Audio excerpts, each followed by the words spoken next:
Omuliriza omulungi owa Prime Radio naawe atugoberera yonna ku mikutu egy'enjawulo mu ssaawa efaanaganako bw'eti. Nzikiriza mukwano gwange omwagalwa nkubuuzeeko. Mukama yeebala akukuumye ate yeebala akuyinsizza byonna by'osobodde okutuukako okuyita mu lunaku okulaba nga Mukama akuwa amaanyi ag'okukola emirimu egyo. Tuweereddwa omukisa abaana ba Katonda abaagalwa okubeera n'obubaka obw'ebyobuwanika buli lunaku wano ku Prime Radio. N'olunaku olwaleero ng'ate era tufunye omukisa ogubeera ne mukadde waffe. Omukadde waffe akulembera ebyobuwanika, akulembera ebyobugagga bw'ekkanisa awamu nga mwotwalidde n'obugagga obw'abantu, ate era ye mukadde waffe akulira ebyenkulaakulana, ebitongole ebiwerera ddala ku bwa Ssaabalabirizi wano mu Uganda, nga ye Pastor Josiah Wosaba gwe tuli naye nate ne mu byokuyiga bino ebyobuwanika. Omuwulizi omulungi yonna gy'osinziiridde njagala kukubiriza yita mukwano gwo ajabeerewo. Ate era tegeezaako neyiba wooyo naawe akolera ku mulimu. Tuninga ekizindaalo okiteekeko owulirize obubaka buno obw'enjawulo mu wiiki eno y'ebyobuwanika, kubanga tubulina kaakano mu Luganda nga tumaamaze obufuna ku Hope Channel mu Lungereza eri mukadde waffe Ssaabalabirizi. Kaakano tuline Pastor Josiah Wosaba. So Pastor, nkwanirizaako nnyo Mukama waffe.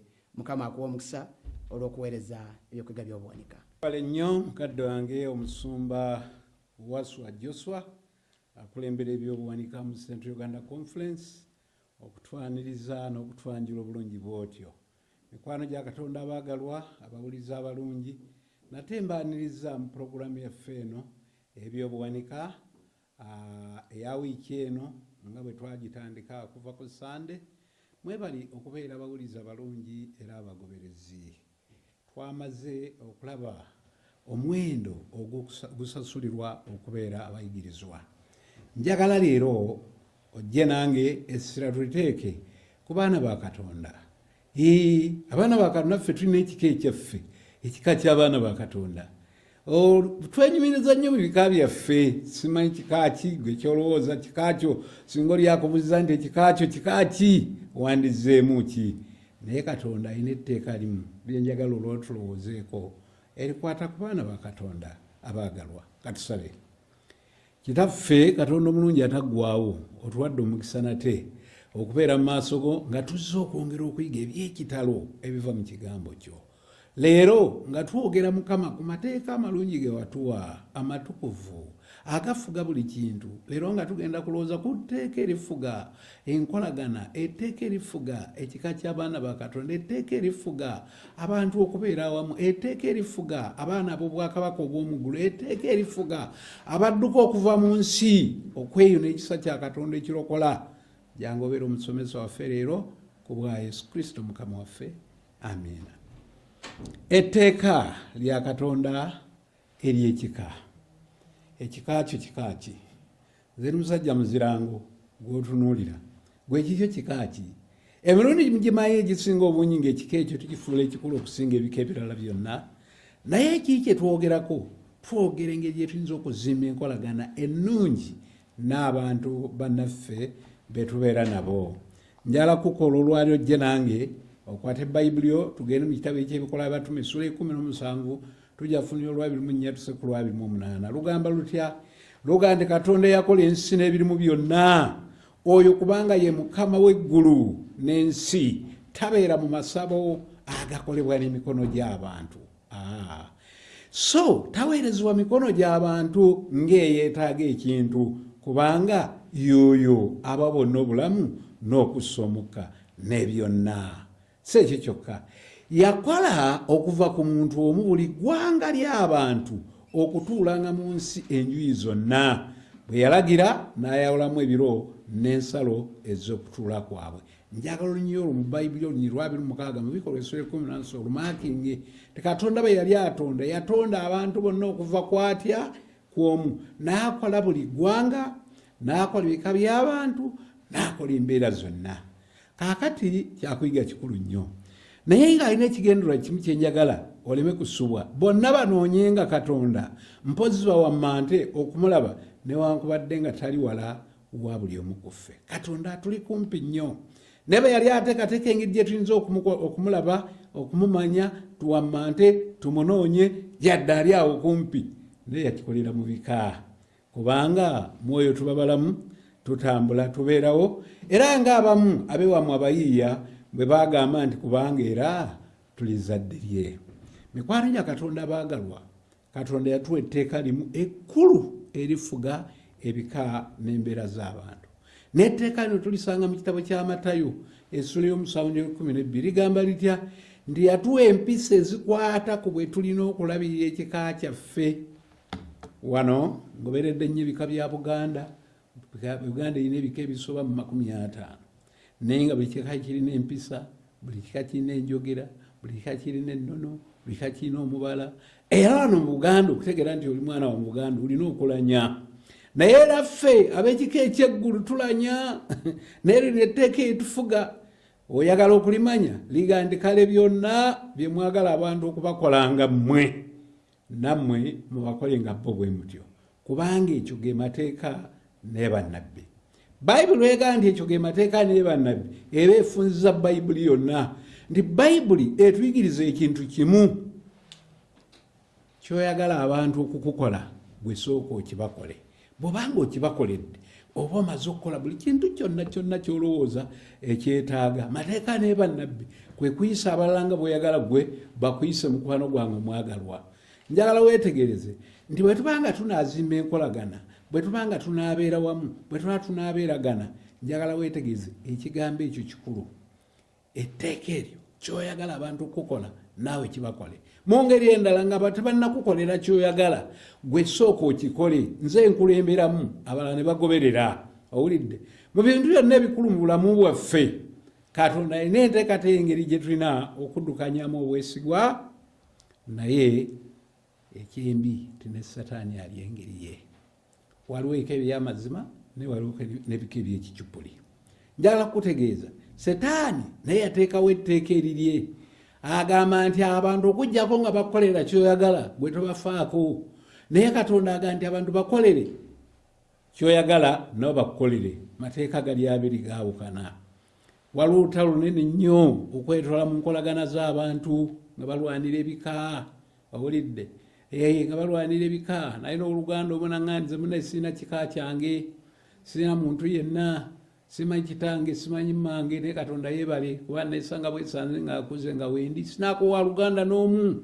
Kigambo ekyo kiruma. Naye olwayo mukwano gwange atalina ssuubi eryo nziza okuyigiriza nti oggwa mu maanyi olina ekika. Ate ekika kino kinene nnyo kubanga ekika kino eky'abaana ba Katonda kyeyakuwa ky'olina okubeeramu n'owangaaliramu. Basiba ne bannyabo kambategeeze nti ekkanisa ya Katonda eno kika ky'amaanyi nnyo. Naye ng'oggyeko n'ekkanisa, njagala mmala okubategeeza omukyalo yayogera ebigambo bino n'ayita Maama Teresa n'agamba nti okwagala kibala ekibeerawo mu buli kiseera. Ekiseera kyonna ekibala kino kyo kibala, naye ng'ate ekibala kino buli omu omukono gwasobola okugugolola n'akituukako n'akinoga n'akiryako. Ekika kyo kirya ku kibala kino ekyokwagala. Obanga kyekyo kika kyo kika ki? Mu bitundu bingi leero abantu babeera mu maka agatali mu mukwano, agatali mu kwagala. Abantu batuula ku byalo naye nga tebakolagana. Abantu babeera ku mirimu naye nga tewali akutunulira munne. Abantu babeera mu ggwanga nga buli omu aliwo ku lulwe yekka. Njagala okwebaza Katonda olw'okubeera omuddugavu, kubanga at least mu baddugavu wano tukyalina omukisa nti ffe tukyalina oluganda olunywevu newankubadde nalwo omulabe yaluyingirira era ng'atulumbagana okufaafaganya enkolagana yaffe. N'ekisinga okuba ekyembi byandibadde awalala ne bitalabika mu maka, byandiwadde awalala ne bitalabika mu bantu ab'oluganda, byandibadde awalala ne bitalabika mu bantu b'enkolagana. N'ekisinga okuba ekibi omukwano guno gw'ecupuli olumu guyingira ne mu kkanisa ya Katonda ne weesanga nga mu kkanisa ya Katonda nawe mulimu ekibala kino ekyokwagala kyabulamu.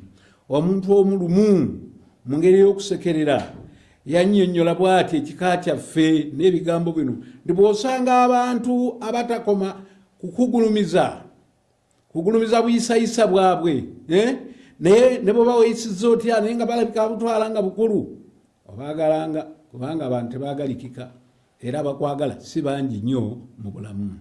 Naye njagala kuwayo emisingi gino olwaleero emikulu gy'oteekwa okutwala nga mikulu egizimba empisa y'ekikene y'okwagala.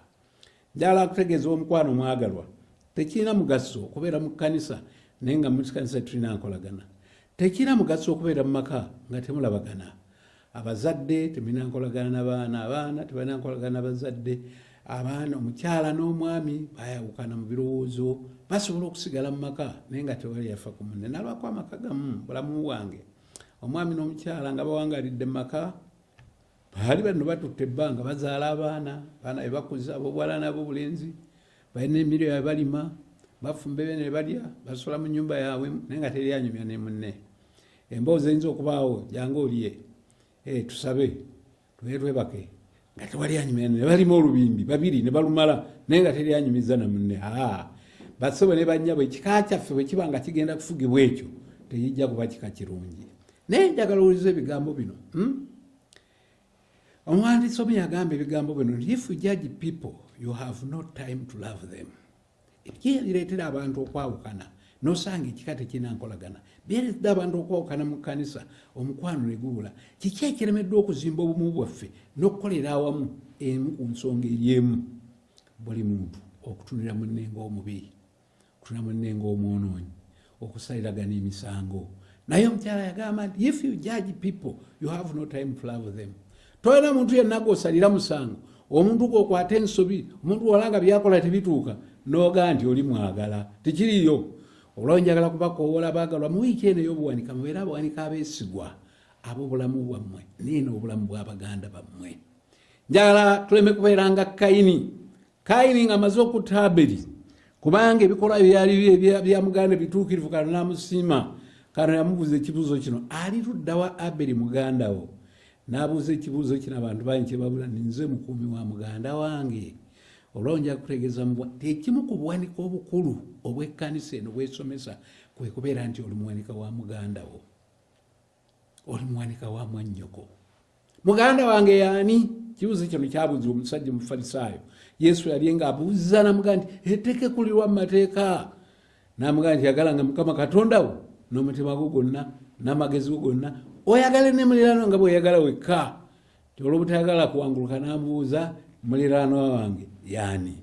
Oba oli awo n'awampuliriza oyinza okumubuuza nti ekika kyange w'ekika kyange yaani? Ate wakubanga wankima, ate wakubanga wampologoma, ate wakubanga wammamba n'ebirala. Nedda ssebo, tetwogera leero ku ggwanga ery'ekika ekyo.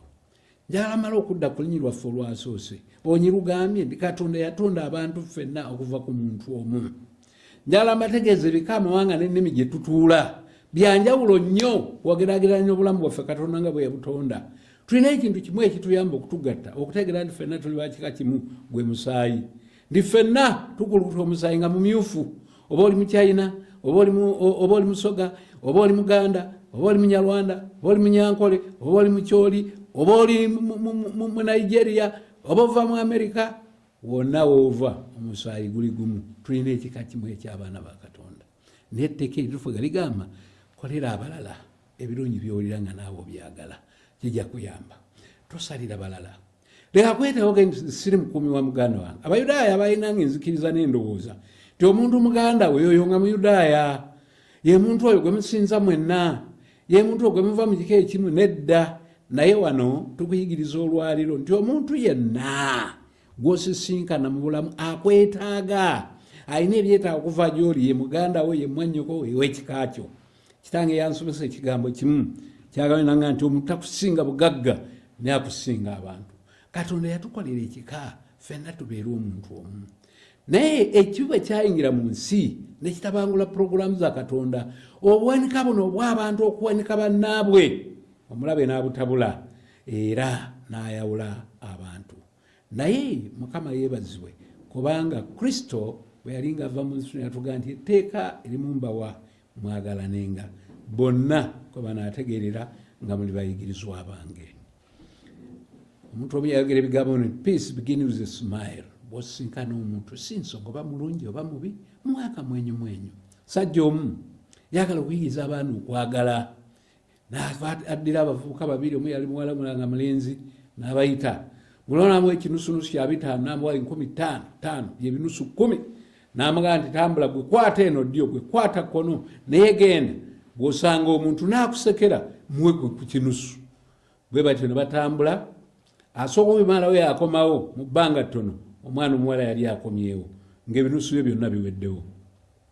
Ne balinda okusa essaala eyaggwa balinde omulenzi akomewo naye omulenzi teyadda. Agenda okudda luvannyuma nnyo ng'ebinusu bye byonna abirina.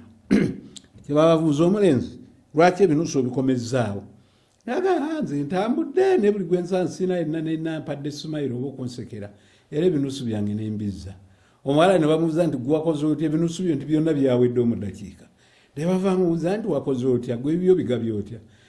Nze buli gwe mbadde nsanga nga muwa Sumairo nga naye yanziriza Sumairo ne muwa ekinusu mu ddakiika nto bibadde biweddewo.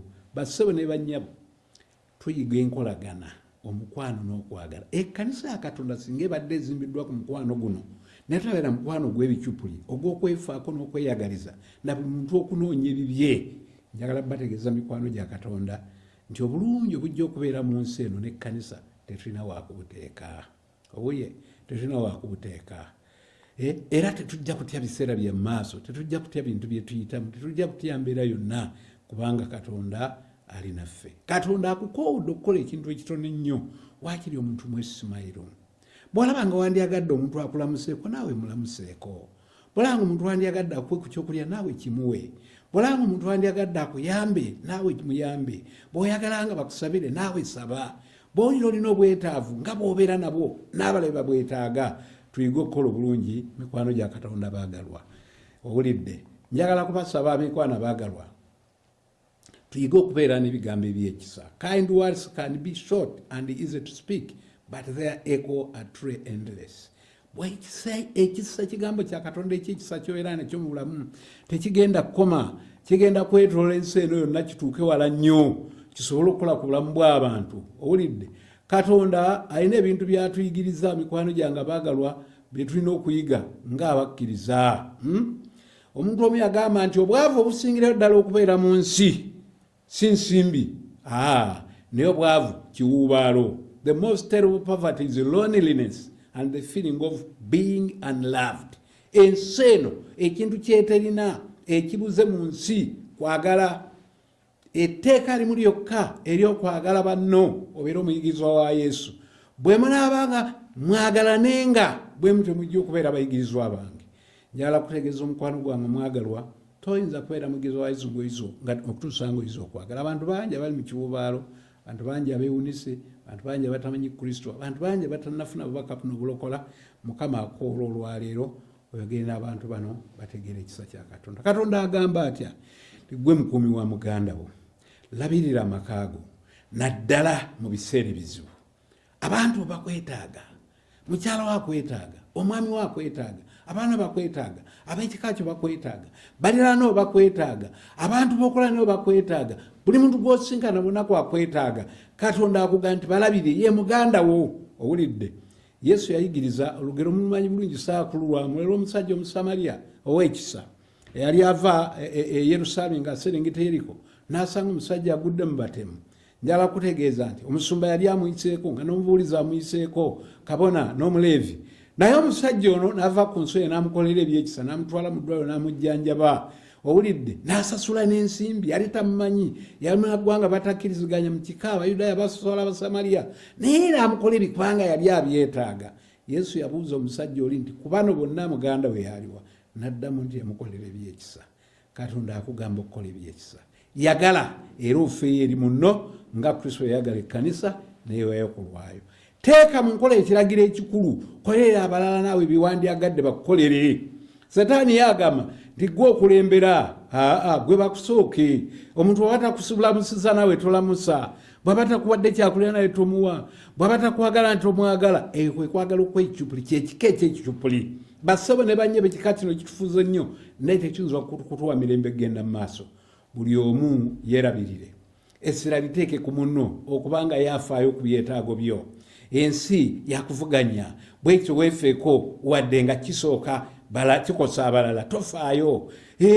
Buli muntu ku lulwe nedda. Amakubo ga Setaani amu gayinza okulabika nga amatuufu gye tuli mu mbeera ezimu, naye tusobola bulungi okukakasa nti ku nkomerero gaviirako okusaanawo okw'enkolagana si yaffe ffekka naye n'ebika byonna. Maka mangi agafudde olw'embeera eno. Bw'obanga ofumbiddwa mu maka noloza nti omwami alina kufaako gwe tomufaako kuba omukyala alina okufaako akoleza akulabira akufumbire gwe tofaayo ago amaka ga bicupuli ogwo omukwano gwa bicupuli naye leero nkukoola mukwano gwange mwagalwa okuyiga okufaayo bayibuli egamba etya timoseewo agamba atya bw'osoma timoseewo ebbaluwa esooka asula ey'okutaano olw'omunaana lugamba pawulo yayigiza naye omuntu yenna bw'atajjanjaba babe n'okusinga abo mu nnyumba ye nga yeegaanye okukkiriza era nga ye mubi okusinga n'oyo atategeeranga yesu nga musango munene nnyo gye tuli abaagalwa kubanga ekkanisa eyasooka yazimbibwa ku mukwano tebuli muntu eyajjanga yali wa luganda nga tafuddeyo wa gy'ava nga tafuddeyo ku myaka nga tafuddeyo mu ndabika nga tebafuddeyo mu byanfuna nga tebafuddeyo mu buyigirize leero ebintu ebyo byonna sitaani yabikozesa okutwayawula eyasoma n'afuna phd wa kitalo nnyo okusukka abalala so ng'osanga neyatuuka mu p7 eyatunulira ataatuukayo nga mwewulirirako nedda ebyo twambala byambale nembakoola tuddeyo ku mukwano gwa namaddala mukyalo wati yagamba atya mukyalo wati yawandiika ku butukuvu obw'enkolagana y'amaka mu kitabo kye bayita Adventist Home n'agamba nti omulimu gwaffe eri Kristo gutandikira mu maka gaffe era n'agamba tewali kifo kyonna kikolebwamu biminsani okusinga amaka gaffe njala kubakoola tandikira mu maka go olabe nti abantu bonna booli nabo mu maka obafuula mikwano gyo otandika okubakolera byoyagala byowulira bikusanyusa nabikolera abalala nabo bajja kubiyiga okuva ku ggwe otandika obuminsani ng'oyamba abaana b'okubeera n'omukwano guno gw'okwagala mu kitabo kyaffe ky'abakadde bawanika ne bagamba nti okwagala kuyigirwa mu maka amaka bwe gatabukwagala n'omwana akulidde mu maka ago tajja kuyiga kwagala naye omwana bw'ayiga okwagala n'abo mu maka bajja kuyiga okwagala n'olwekyo njagala bakubiriza mikwano baagalwa tutandikire mu maka gaffe agenda mu maaso n'ayongerako na kino n'agamba nti mukama taakuyise kulagajjalira makaago eri abagamba nze ndi ku mulimu gwa mukama abyamaka tabinkwatako nabo beefeeko taakuyise kulagajjalira makaago gafeeko amaka gonna singa gabadde makuliso ijja tuyamba mubala gwaffe ogw'obuwanika tugamba nti bwekiba tekikolebwa mu kkanisa tekina wekikolerwa alala naye omwaka guno 2025 gye tugenda ne 2024 tugamba nti bwekiba mu maka ago tekiriimu kitegeeza ne mu kkanisa tekijja kubaamu nawala tekijja kubaamu mukwano bwe tuba kutandikira mu maka tetujja kusobola kuzimba kintu kyo n'obuwanika obutuufu obw'amazima kwe kuwanika abantu b'amaka ago kwe kuwanika mikwano gyo kwe kuwanika banneyiba ng'obajjuza omukwano n'okwagala ng'obakolera ebikolwa ebyekisa ng'obasembeza eri Kristo ng'obala obulungi bwa Katonda owulidde mukama agamba atya taakuyise kulagajjira maka ago tokolangako mu ngeri eno era talikikola Katonda takikolanga era takikola Advent Hope page 246 naye awandika bulungi n'agati wali engeri ndala gy'oyinza kuyitegeeramu esinga eno owulidde okulabika ab'ekika kyaffe ekika kyaffe kirimu ab'omu maka kirimu baneiba kirimu ab'eŋŋanda kirimu abantu bonna batwetoolodde ng'abawanika abeesigu ab'enkolagana yaffe ne Katonda enkolagana yaffe ne bantu bannaffe yeetaaga okunywezebwa Katonda gye yatuteresa tuyinza tutya okugikuza yatwagala nga tetwagalikika yatwagala nga tuli babi ffe emirundi egimu ekitugaana okwagala kuba abaana mukazi wetakolaganika naye musajja omuzibu nnyo bannange enfubye ne bigaana naye n'olwo Katonda akyakufubako njala kukola ofune okwenenya okw'amazima okutuufu n'okukyuka okudda eri Katonda osobola okuzimba enkolagana eno enkulu ey'amaka emitendera gino gitwalenga mikulu ekiragiro ekikulu kigamba kitya kyemwagala abala okubakolera nammwe mubibakolenga lyetteeka ekkulu ery'ekika kyaffe owulidde si kulonda kubala mpisa zaabwe si kulowooza bizu byabwe naye bakola ebyekika etteeka eryokubiri tukume ebigambo byaffe emirundi egimu ebyawukanya abantu bigambo bannange olulimi muliro musale amagezi mulabe bannange nga tuyiga okukuuma ennimi zaffe toleeta kigambo kyonna kijja kwesitaza balala Pawulo kyatukubiza mu Efeso buli kigambo ekivundu kiremenga okuva mu kamwa kammwe naye ekirungi bwe kibangawo olw'okuzimba ng'omuntu bwe yeetaaga abawulira kibawenga ekisa bassebo ne bannyabo tuyige okufuga ebigambo byaffe ebigambo byabwe bibeerenga n'ekisa ennaku zonna nga binoga omunnyo mulyoke manye oyo kibagwanidde okwanukulanga buli muntu yenna abaleetera oba ababuuza ensonga y'okukkiriza kwammwe twekuuma ebigambo byaffe mikwano gyange abaagalwa ekirala twagalenga Yesu eyagala yagalanga munno nga bwe weyagala wekka ery'etteeka ekkulu yatwagala n'awaayo obulamu bwe n'ajja afa ku lwaffe nze naawe tubeere abalamu emirembe n'emirembe. Okwagala kutuukiriza amateeka, okwagala kulina ekisa, okwagala tekwogerekeka. Bayibuli bwetyo weegamba.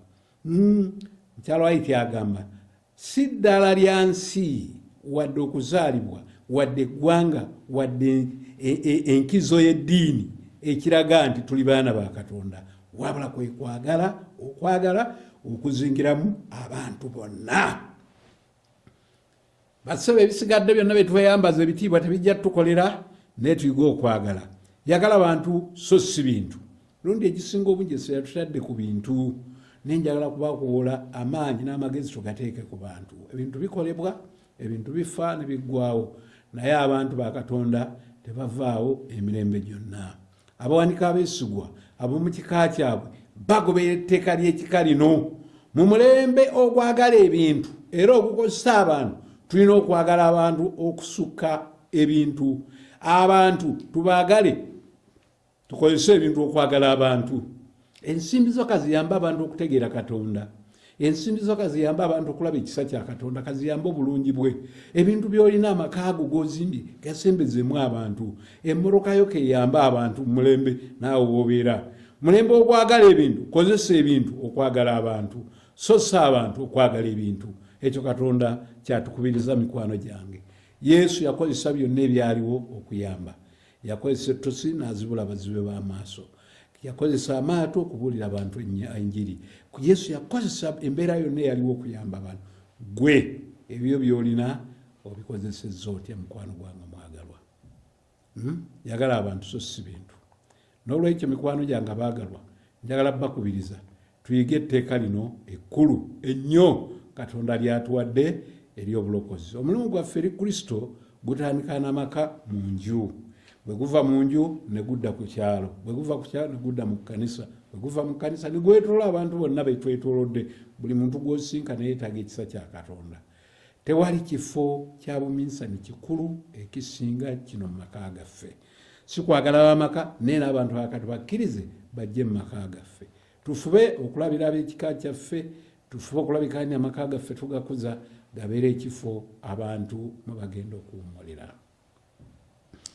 Bwe manga njogera ebigambo ebikambwe, obanga nkozesa ekintu kyonna ekikozesebwa okuvuma abantu, obwesige we oba enkolagana ye nange, kiki kye nnyinza okukola okuwonya omukwano ogwo? Kibuuzo kyaffe olwali kyolina okutegeera. Waliwo ekintu kyonna oba bigambo byo oba bikolwa byo oba engeri gye weeyisaamu ereetera abantu okubuusabuusa enkolagana yo? Leero tukukoowoola okukyuka. Ebigambo ebirungi bye bireeta abantu okutegeera amazima era bye birokola obulamu bw'abantu. N'ebigambo ebivundu tebiyinza kutuyamba. Njagala kootinga ebigambo bya mukyala wa Ntebe nga mmaliriza.